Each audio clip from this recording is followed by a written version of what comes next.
name is Howard Martin.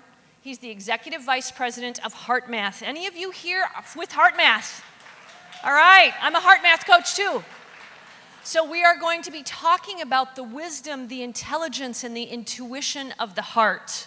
This is not just something that those of us who know this and feel it. It is also proven. HeartMath has been around for nearly 2.5 decades. Howard Martin is one of the founders with Doc Childra, and we are going to see one of the most awesome presentations about what is really going on in the wisdom of the heart. And when you take that long, short journey of 18 inches from your head to your heart, there's a lot of wisdom in there that's uncovered. And I share the stage now with Howard Martin. Thank you, dear. Thank you, dear.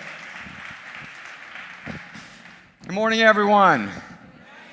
I'm very happy to be here in Miami on this beautiful day. Our time will be short, but I'm going to take a few moments now to do something I think is important. I want to acknowledge that something extraordinary is happening at this event. You think about the content, the purpose, all the people that are here, what it's actually doing. And before I start into my program, I would like us all to acknowledge and thank the people that organize this and all the staff that's making it happen. So a round of applause and appreciation for everyone that's there. Thank you so much, each and every one of you. What I'd like you to do now is to study this picture for just a minute.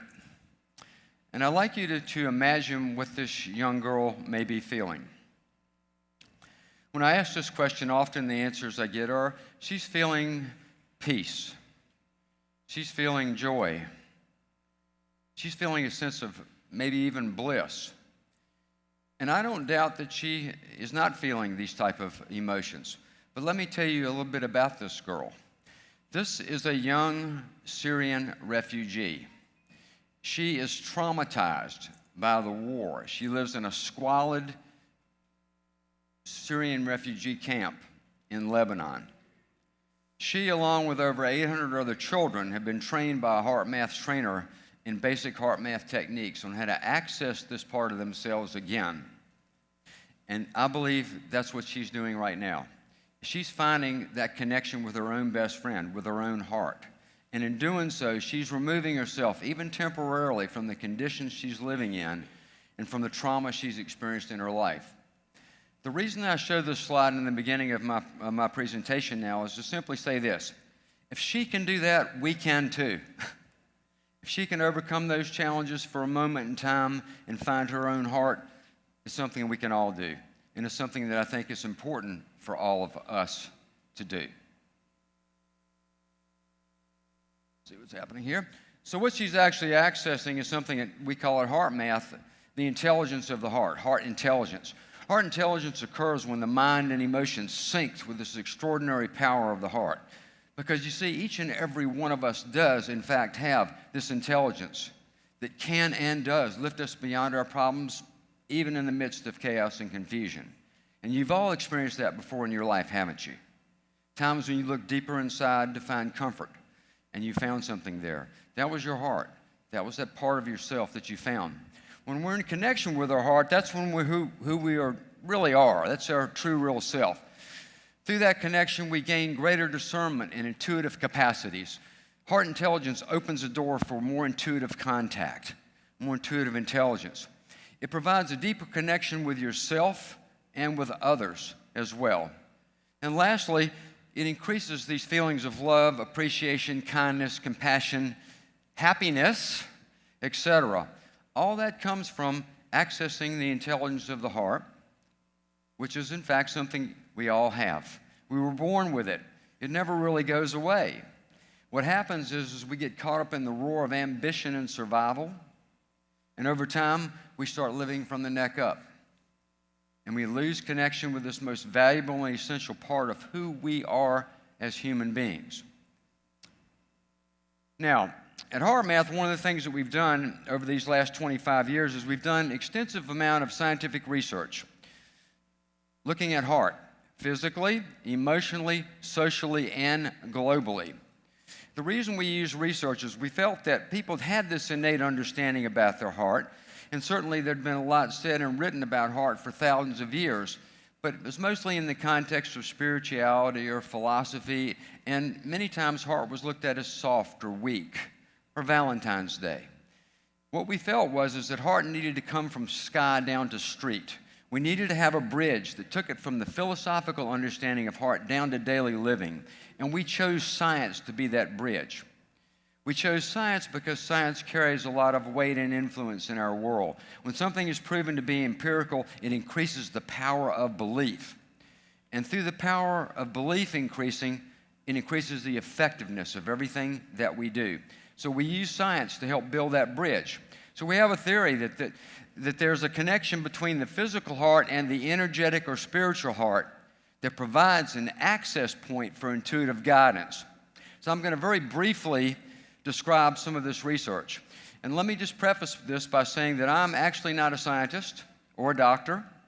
I'm surrounded by brilliant scientists and doctors, and I've learned from them, and as a primary spokesperson for HeartMath, I try to share it in ways people can understand it.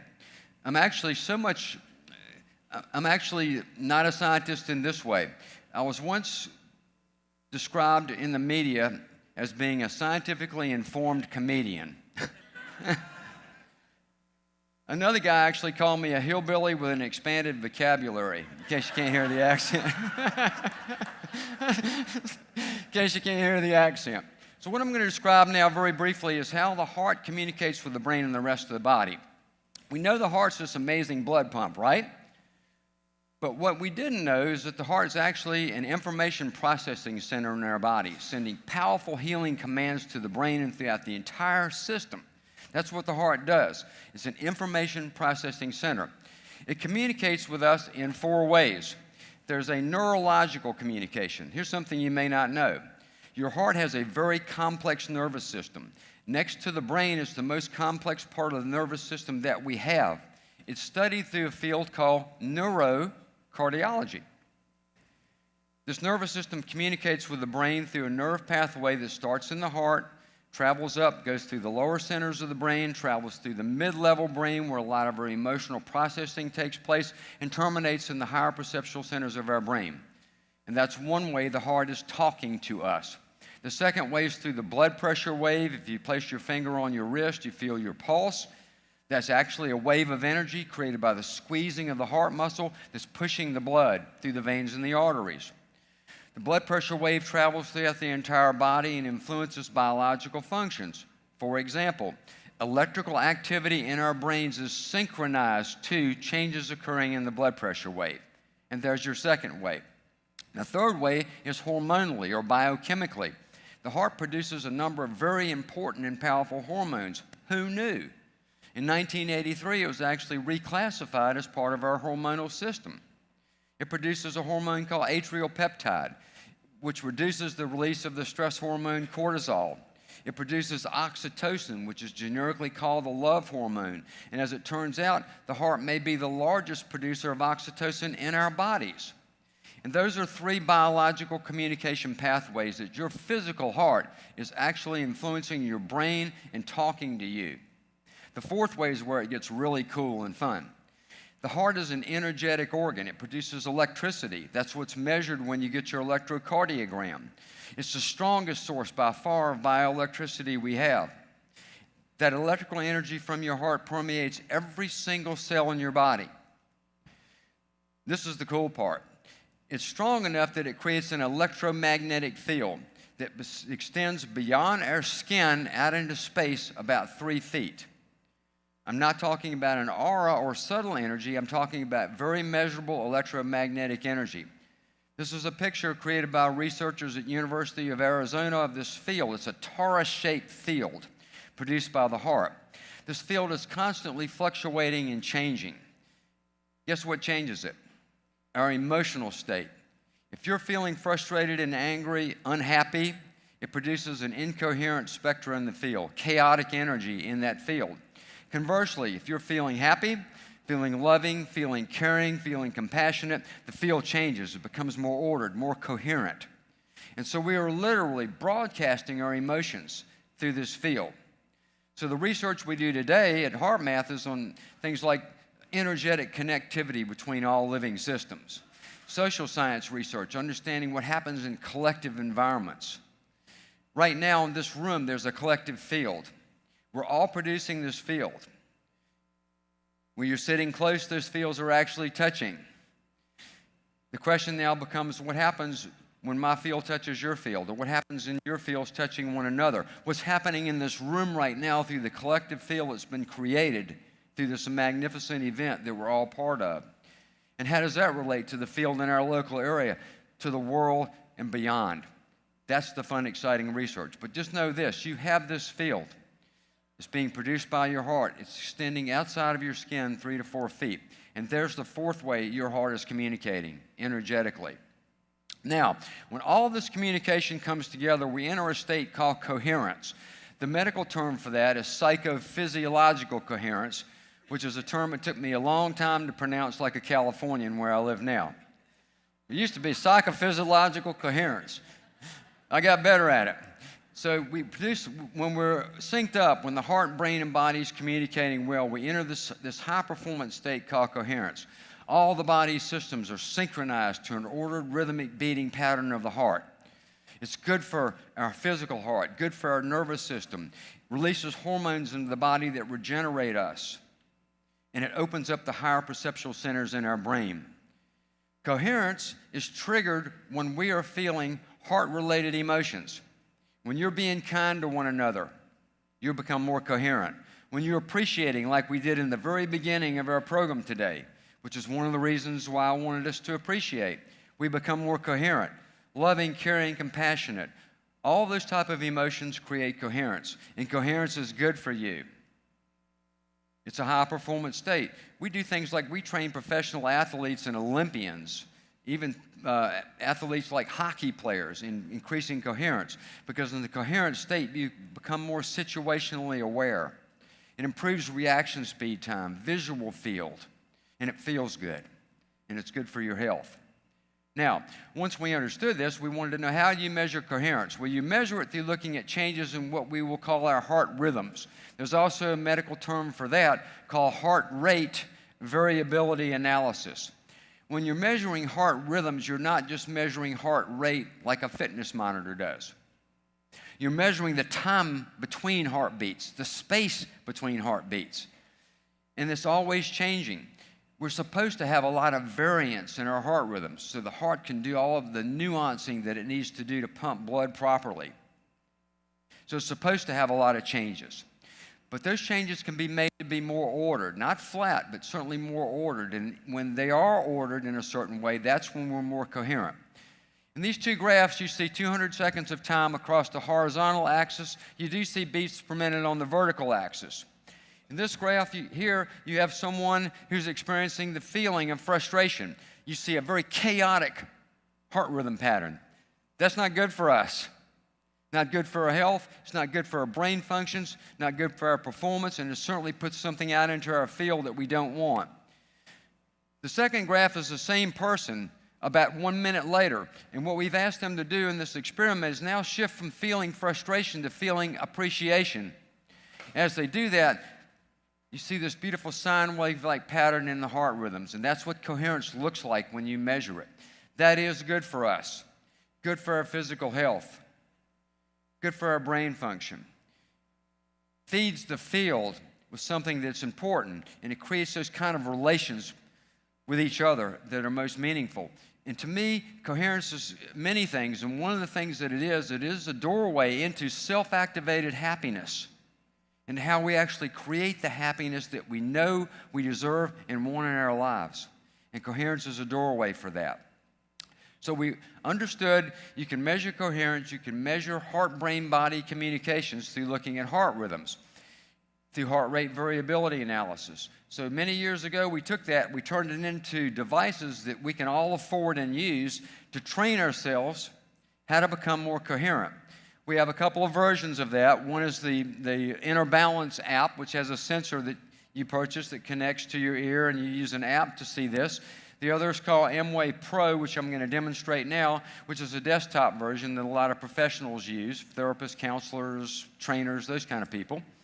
And what I want to do now is to show you in real time what happens to your heart rhythms, to your heart-brain-body communication, and to what you're feeding the energetic field in real time. Would you like to see that? Yeah. All right.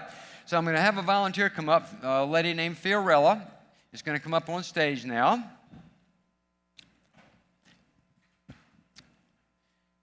And I'm going to have to make a...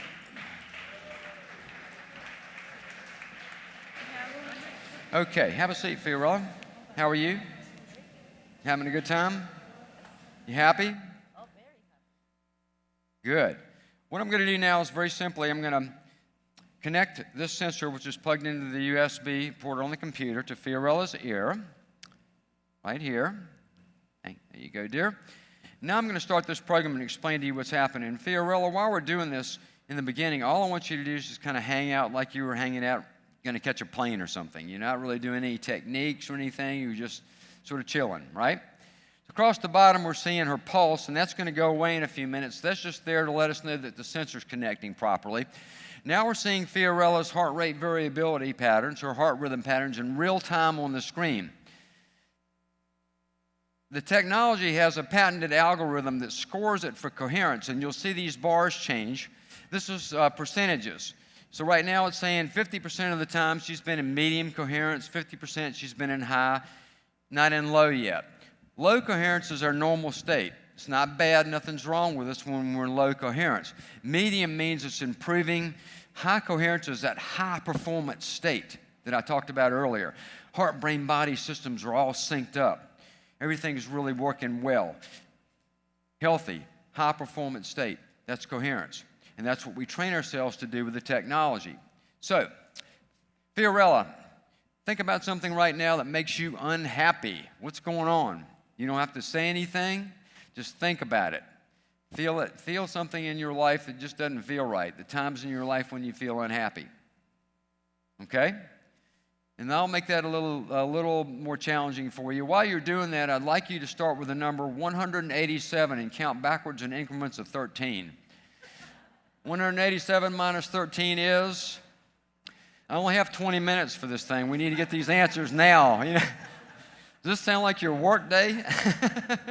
Everything happening so fast, being asked to do things that are a bit uncomfortable. And look what's happening to her heart rhythm patterns.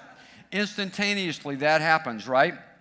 Now, I'm going to share a very simple technique that Fiorella is going to practice. And while she's doing it, I want us all to do it together.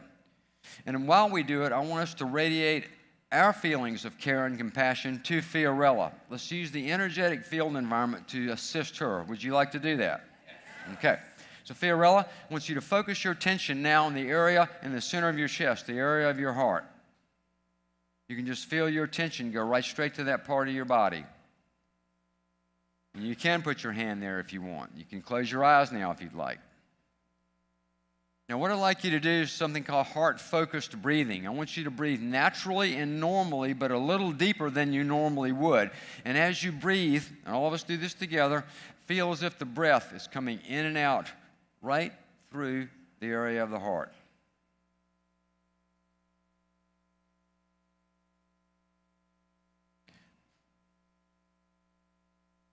Keep doing your heart-focused breathing, and now what I'd like all of us to do is to activate a heart-related regenerative emotion.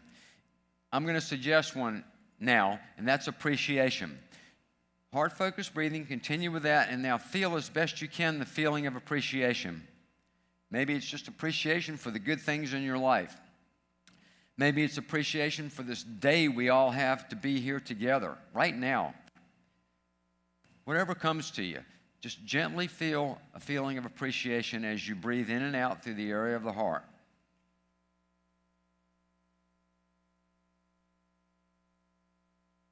And now, what I'd like you to do is I want you to radiate that feeling to Fiorella. Send appreciation to her for coming here and volunteering to be on stage in front of all of you. Send that appreciation out to her.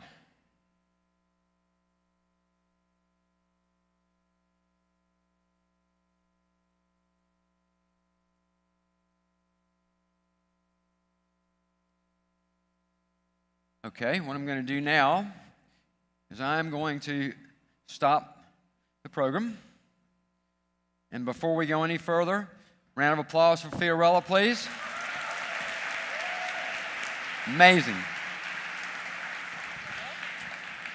Okay, you guys remember the frustration and appreciation graph a few minutes ago?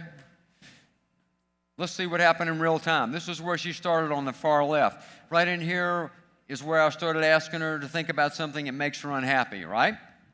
And then I asked her to do a little math for me. And that's where this happened. This is where she started into the technique. It's a HeartMath technique called the quick coherence technique. It gets us into that coherent state quickly. We're not that creative with names. But quick coherence technique. And so you see what happens, right? You see the shift? Now this is incoherent, this is coherent. This is unhealthy, this is healthy. This is not happy, this is happy. That's how fast it happens inside your body. And that's what all of us can do. That's what you have the ability to do. I'm going to do one thing really quickly, and then we're going to move on.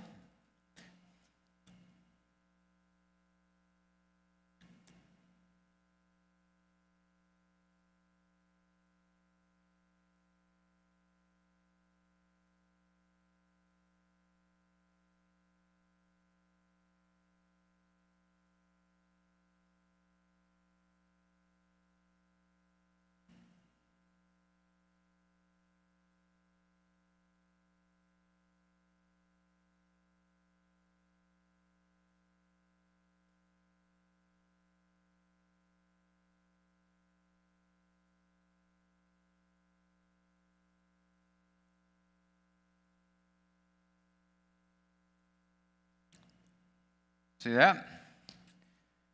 So I'm in the middle of a performance. I'm not off somewhere in the woods meditating. I'm here with all of you right now, and I'm in the middle of giving a talk.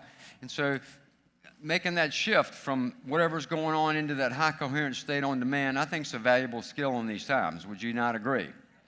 So I do that for two reasons. First of all, I want to show you what's possible for each and every one of you, that we all can do exactly that. And that you have that capacity within you. And that's the first reason I show that to you. The second reason is sometimes I kind of like to show off. So I'm getting this thing that says my time is up. I can't believe that, but let me go to some closure for you.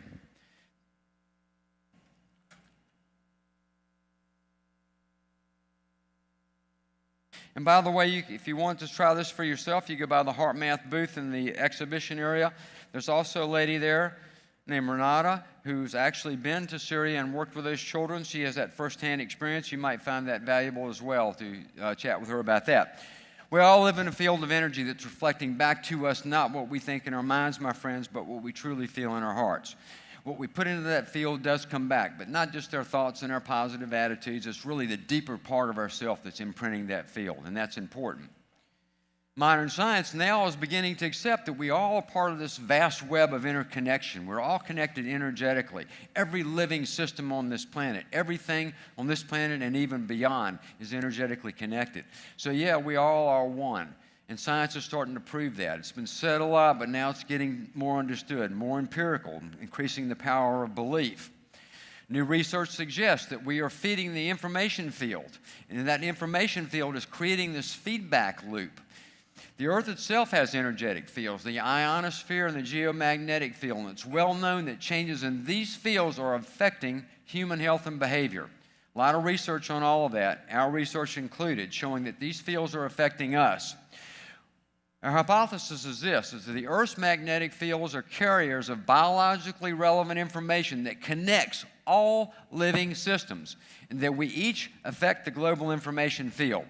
So one of the projects of HeartMath is to study this further, to provide more understanding and more belief. So we are literally listening in to the Earth right now.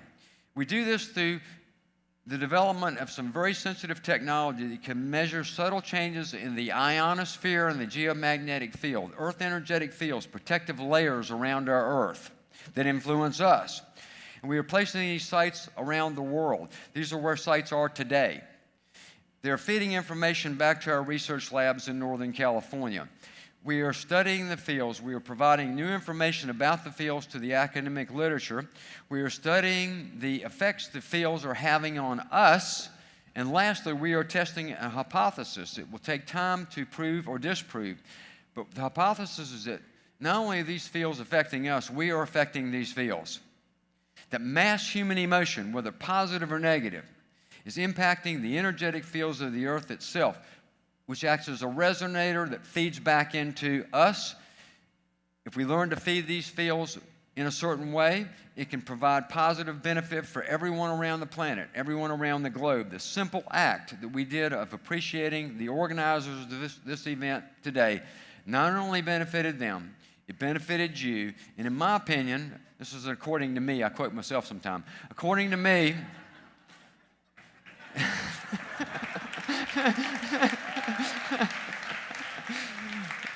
according to me, it benefited the world. So we're doing this as a project. You can learn more about that. So the way this works, the creation of happiness for ourselves and for others, it starts with increasing our own personal coherence, our connection with our heart, connection with that intelligence we have. That feeds into social coherence. And we've seen that reflected through a lot of the things that have been said in the conference. I love that Tim Ryan man that talked about all that before I came up here. And that leads to global coherence. Starts with us, goes to society, goes to global, makes it easier for everybody. In doing that, we help make this a better, happier world.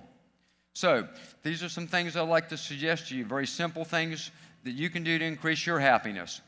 Give more to life than you're taking from it. I've learned that works for me. When I'm giving more to life than I'm taking from it, my life is better, and that includes my happiness. Demonstrate basic heart-based qualities. Doesn't have to be a big deal, nothing overly spiritual, but demonstrate these qualities like kindness, appreciation, and love in your daily interactions. And the last thing, and if you don't remember anything else I said, I would like you to remember this. Please have compassion for yourself.